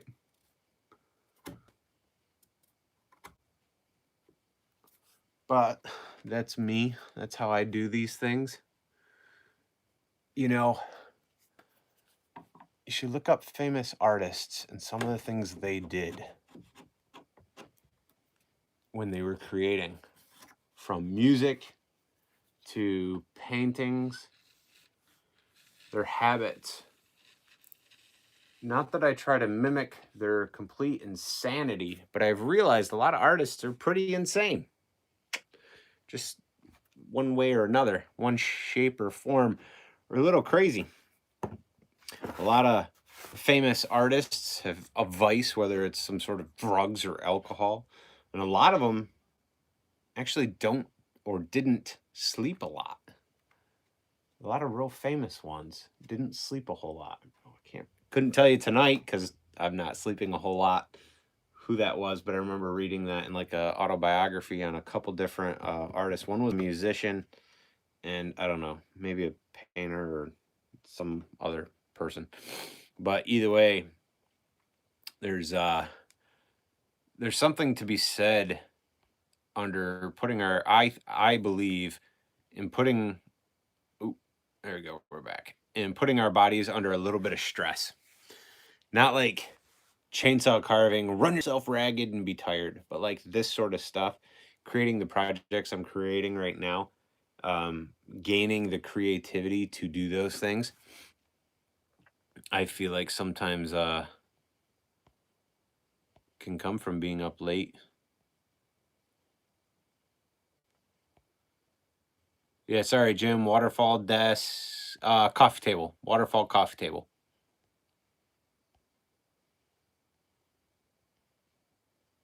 Yeah, I'd run on 4 or 5 hours when the kids were little. Now I'm much happier with 6 or 7. We'll see what tomorrow brings. I say 4 a.m. I probably won't even get out of bed till 5.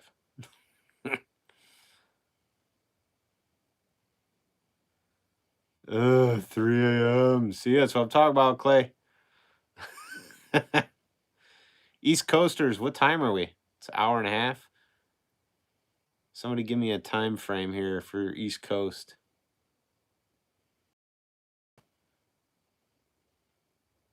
Paintbrush. What are you talking about, Matt?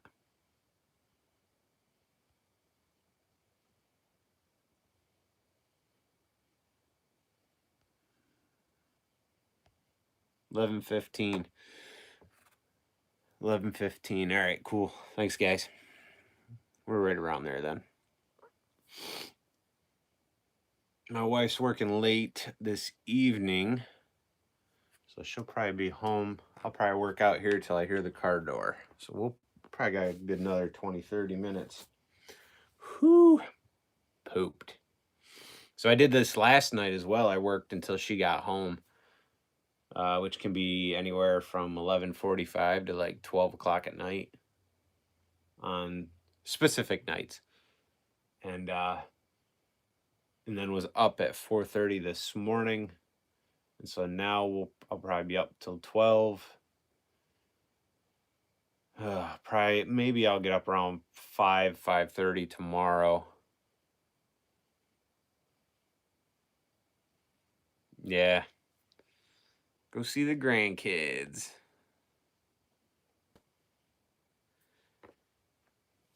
$9:15 in ORE.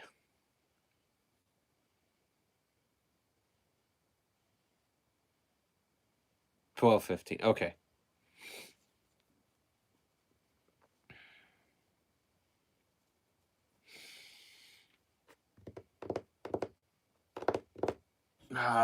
Jim.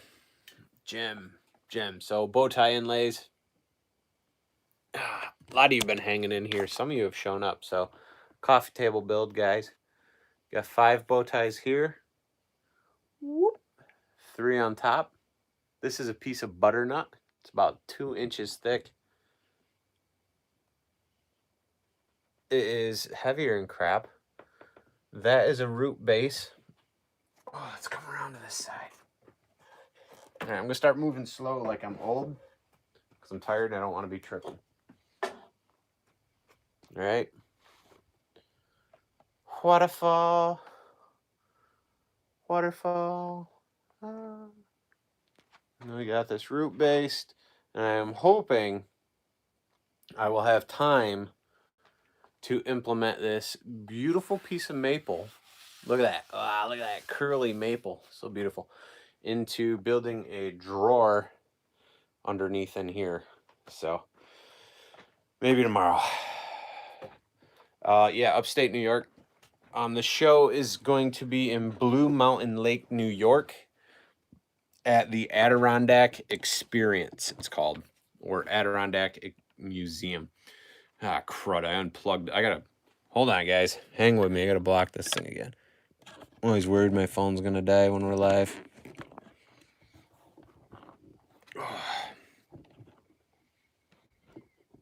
Because it's a coffee table. And I want to put one in there.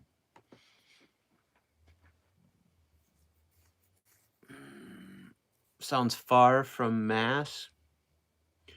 What is Mass? Mass is a few hour drive. Massachusetts.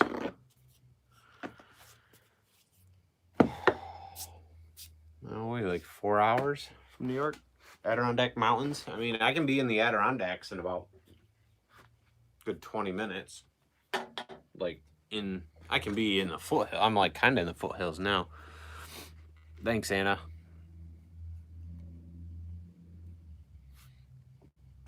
Yeah, I mean, I do, but you know what I have found? Like, a lot of us are working these hobbies into life, and it is so busy. I've been asked to join woodworking clubs and all these other things that, you know, they want you to commit to showing up and doing this stuff, and I always feel bad, but I don't have time, you know? 3.5 hours, all right, yeah, that's not bad. So Blue Mountain Lake is a couple hours north of me. CJ, if you were gonna make an event of that, the show is at the Adirondack Experience in Blue Mountain Lake, or you can look up Blue Mountain Lake Museum. That's what it used to be called, Blue Mountain Lake Museum. The event runs the 11th and 12th. This or next, you know, the coming Saturday and Sunday, and I think it's maybe 9 or 10 till 4 or 5 p.m. But you can go on their website. You can find it online and check it out. If I remember, I'll try to post a card on my social media or on here. They sent me some cards with the event info. But we have to go Friday and set up inside.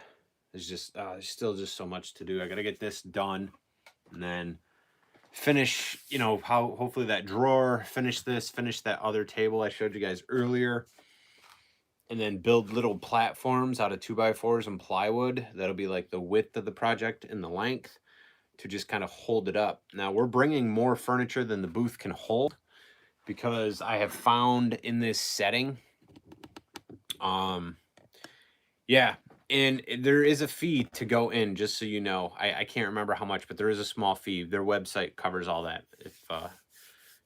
Yeah, but I'll be there. Me and my buddy Barry will be set up. Furniture. So, yep.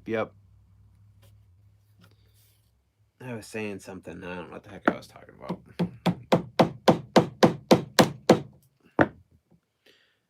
Yeah, those platforms. I gotta finish this up tomorrow and knock those platforms out tomorrow and paint them all white tomorrow. Then I gotta do the day job Tuesday and Wednesday, so those days are a complete wash. Thursday we'll have a trailer here My buddy Barry's got a trailer for me to use, so he'll probably help too. Get that loaded up Thursday. So Friday is just, you know, low stress before the show. I try not to have too much crammed going on, like the day we have to set up the day before, because it's just sometimes it's just a lot. It's just a lot of stuff going on.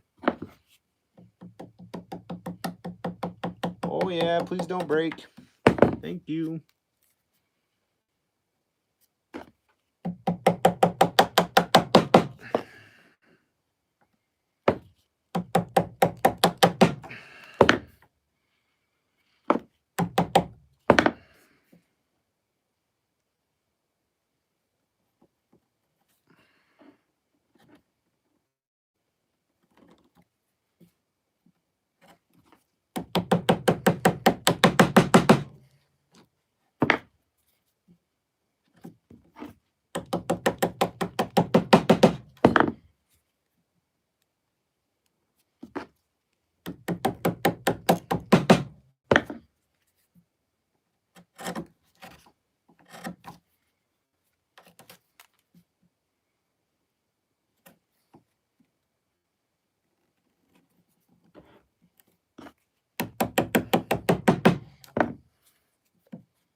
So I apply my concept with chainsaw carving, one concept to my furniture building, or vice versa, because I was furniture building before I was carving. And that was just because there's a mistake doesn't mean the whole piece is a wash.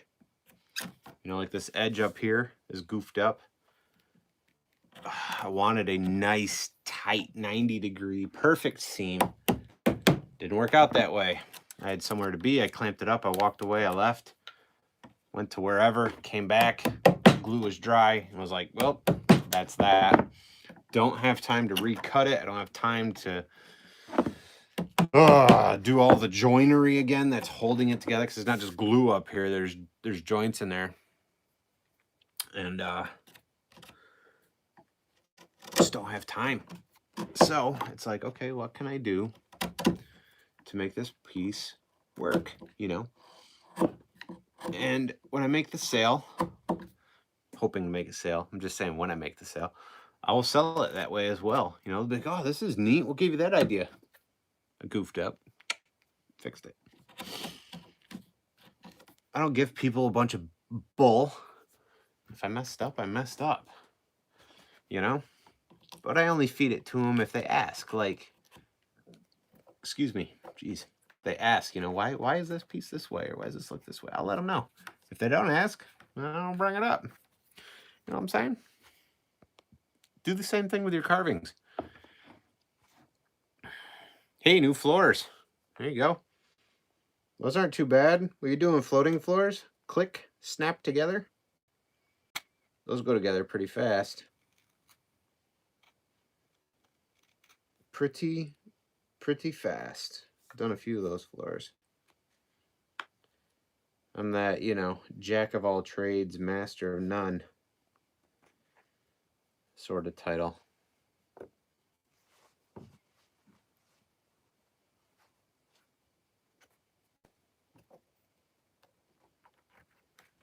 There's more to that saying too. A jack of all trades is a master of none. And then there's something else that goes with it, but I can't stick and remember.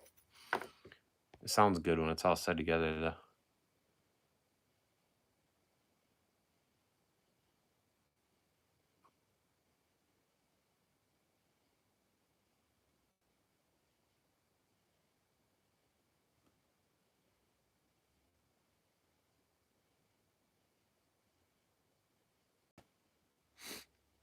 Oh, North Cal's an electrician. Good to know for when I need one, because I am not. I do my own electrical, especially in the shop when it need be. Or maybe I call somebody, is what I meant to say. I call somebody. Now I call North Cal. You watch. Be hitting you up on Messenger. Hey, man. This isn't a welder, but is it supposed to be arcing like that? No. No, it's not.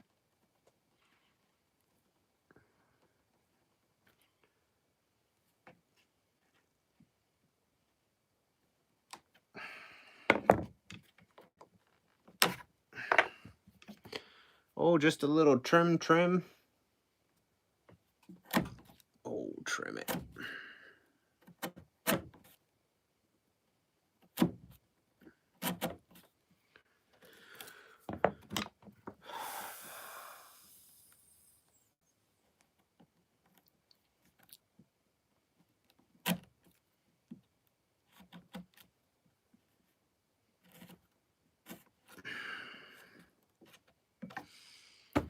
Whew.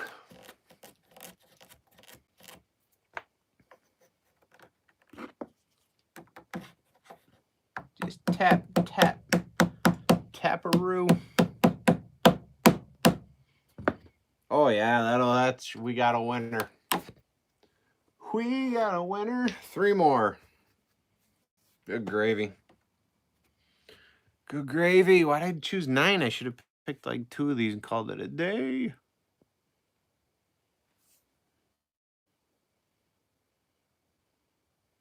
Yeah, right.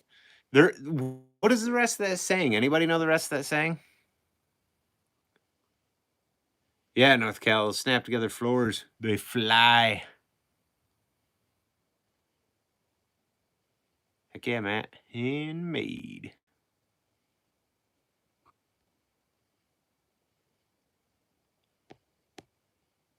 There's more to that saying. Jack of all trades is a master of none.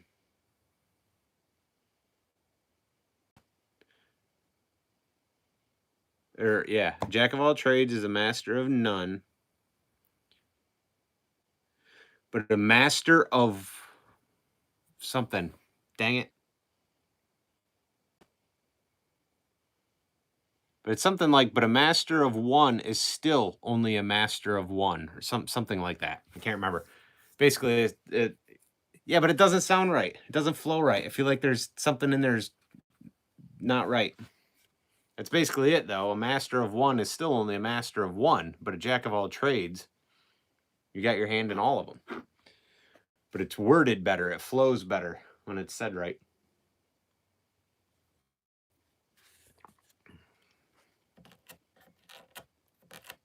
Somebody's got to be on that Google machine looking that thing up, aren't you? I know you are. Somebody is. No, you can't. You're watching me live. Never mind.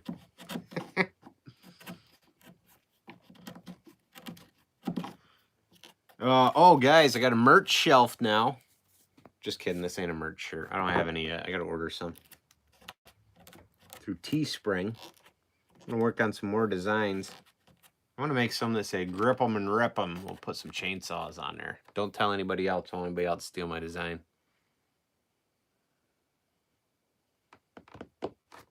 Yeah.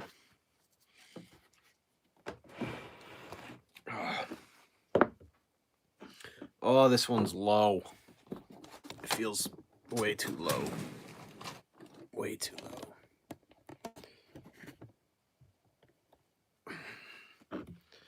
This is where we are. And then we have 2 more. 1, 2, 3.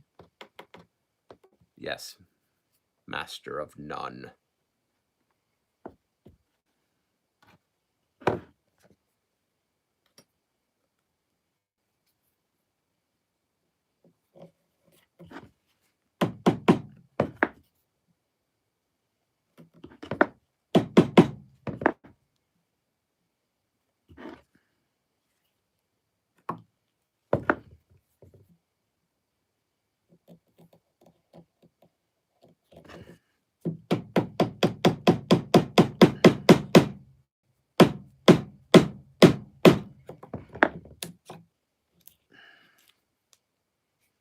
These shaved little pieces of wood.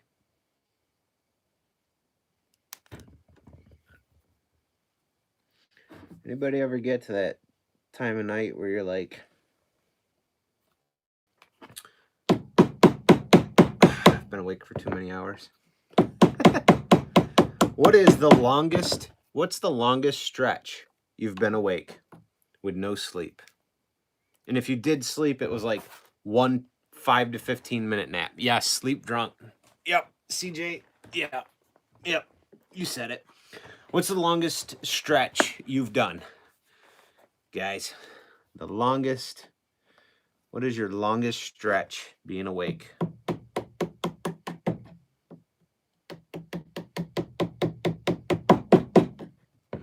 "53 hours, Matt. 4 days. Good gravy. Hey, y'all, I ain't got nothing on any of you guys. Holy crap. No nap?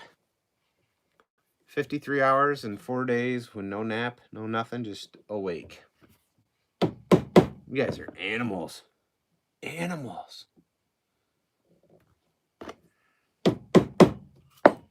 Ah, dang it. Drop my hammer. Oh.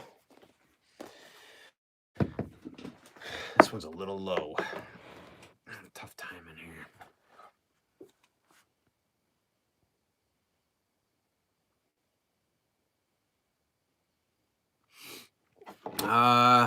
When one of my daughters was born, I was on second shift. Yeah, I know, North Cal. I know, I'm getting there. I can feel it.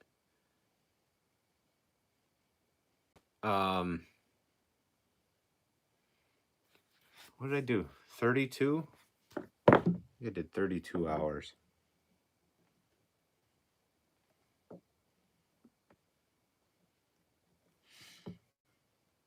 I had worked all day.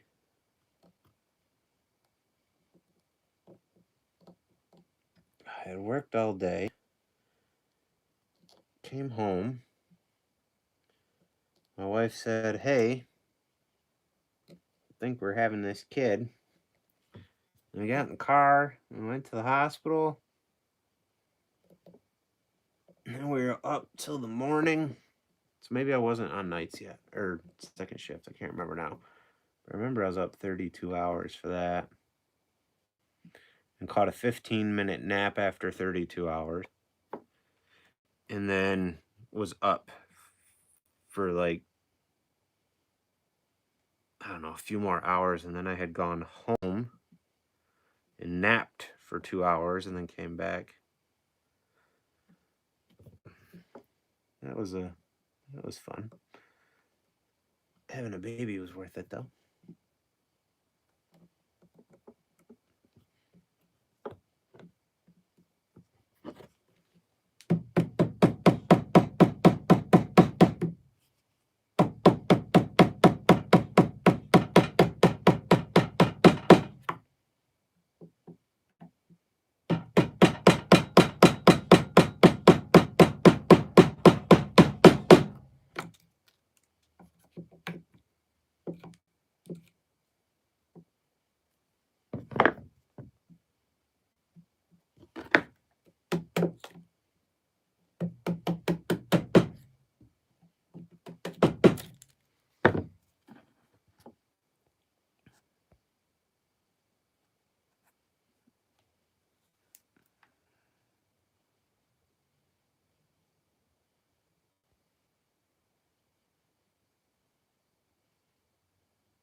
Yeah, I don't do the overtired all the time. I just do that like right now. Like I have things to do, so I'm like, you know what? I am a thorough believer that we can handle as humans more crap than we're led to believe. I really do believe that. I think the food we eat and the things we do also lead up to the things we're able to handle, which contribute to the things that we achieve. Having a couple beers isn't really the best way to try and stay up late, because it always makes me want to just sleep, go to bed.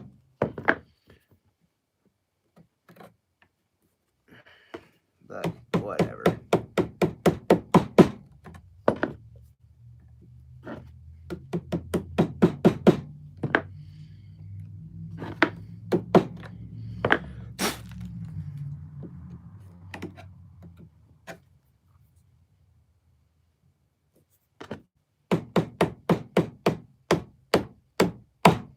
Nice clean cut on that one. It's a little tough when you get into the corners. They're not 90-degree angles, and you got to try to not mash them in with the chisel.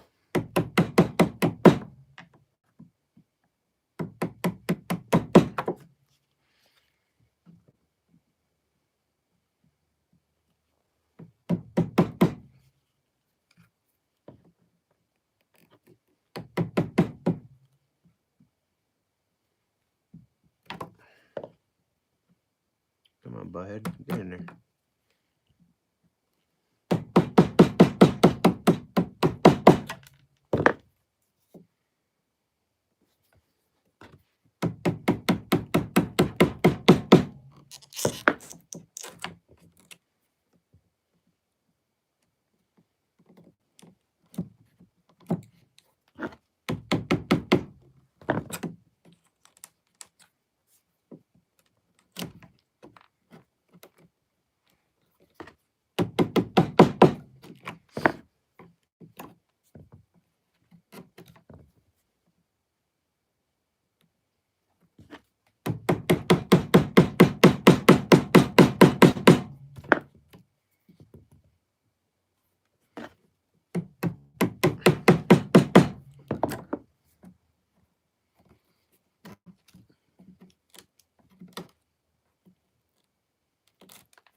Number 3.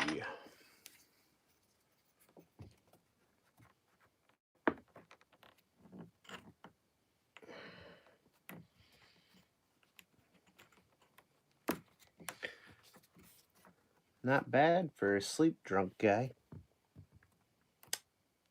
Trim that one down just a touch.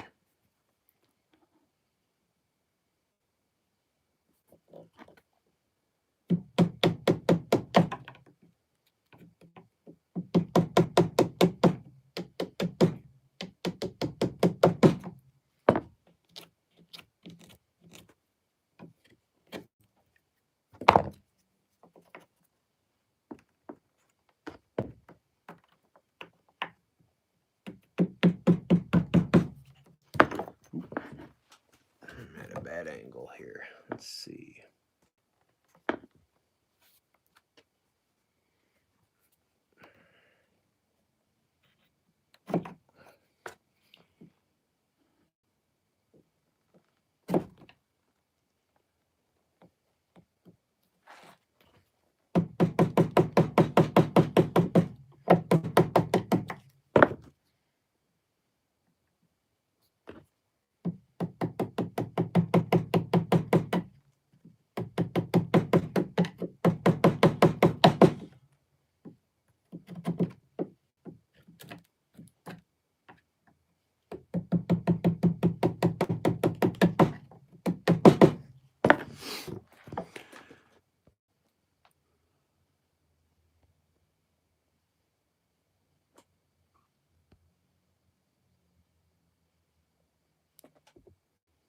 Later, CJ. Thanks for being here, man.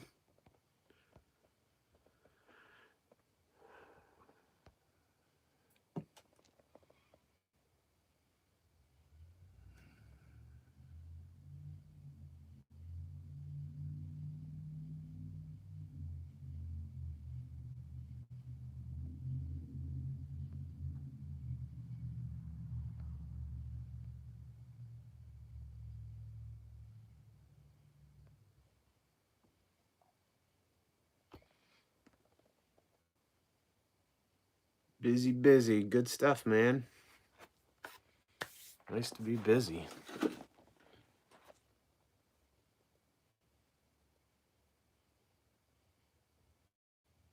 I'm done, guys. Hear the car pulling up. You guys can't, I can. That's my cue. 2 left. Knock those out in the morning with a hot cup of coffee. And, you know, hopefully we'll get this thing wrapped up. So I'm going to go. I'm going to go actually pretty quick. So I hope you guys have an awesome evening. And thanks for joining me. I really do appreciate it. Appreciate you guys being here, hanging out. Thank you. Thank you. And have a great week if I don't see you guys, all right? Stay safe. Make some cool stuff. I'll see you guys later. Bye.